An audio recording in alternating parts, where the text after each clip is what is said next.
Hi guys, I'm super excited about this unit. I love exploring the idea of power of language and power of the written word. So by now you have read your introduction in Deaf American Prose, which was called Introduction Deaf Papers. And the editors of the textbook are looking at papers as documentation of the deaf experience, of lived life experience being recorded and documented in written print.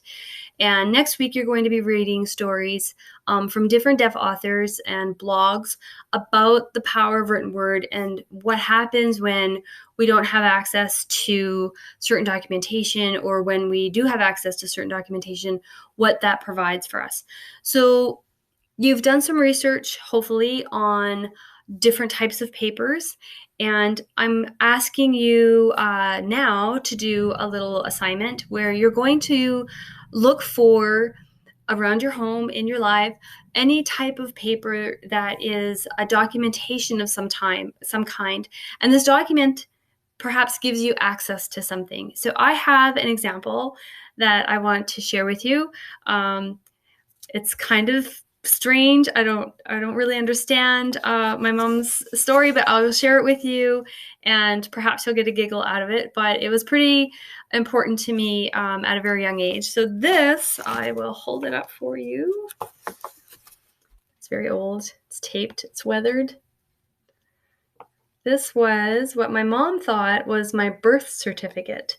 So what it says is the Diocese of Montreal. It's from St. Lawrence Anglican Church from La Salle, Quebec. And this is where I was born. I was born in Bois-Claire, Quebec. And it says, I hereby certify that the above is a true extract from the Register of Baptisms, Marriage, and Burials of the above mentioned church, and it's signed and dated.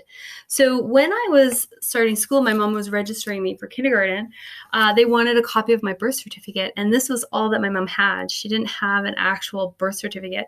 And for whatever reason, I don't know, my mom thought that the province of Quebec did not issue birth certificates the way that other provinces did. She thought that this was the birth certificate. So I wasn't able to go to school for a whole year. I had to not go to kindergarten. I had all of my kindergarten supplies, my school supplies. I was all excited. And I remember when she came in, I had my shoes on and my pigtails and my lunchbox and my book bag and my poncho. And I was so excited to go on the bus.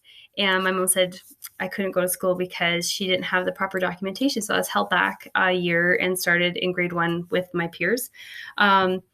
When my partner and I, John, were getting married, I required a birth certificate. They weren't accepting this as a birth certificate. So then I contacted the province of Quebec, and I have a birth certificate. And this birth certificate allowed me to get a passport, which then allowed me to get married in Mexico and get a marriage certificate.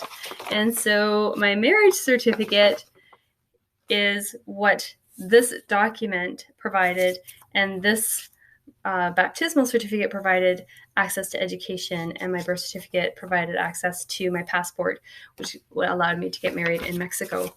So without these documents, I wouldn't be able to attend school. I probably could eventually, but it definitely was a hindrance. It definitely held us back. And so there's documents that you have, and perhaps maybe not as governmental or official as these documents. Perhaps you have something that is a generation heirloom, that is a documentation of something. It could be a picture that, if you have veterans in your family, or it could be a picture of your great ancestry, whatever that is. So your assignment is to find something that documents an important piece of you, or important piece of access to something that without it, you wouldn't have that access. But with it, it gives you access to either a memory or a special moment, whatever that is for you. So when you find your document, I want you to take a picture of your document and answer the questions that are on the Moodle. So why you selected this document, what does it mean to you? What does this document provide for you? Does it provide you access to something?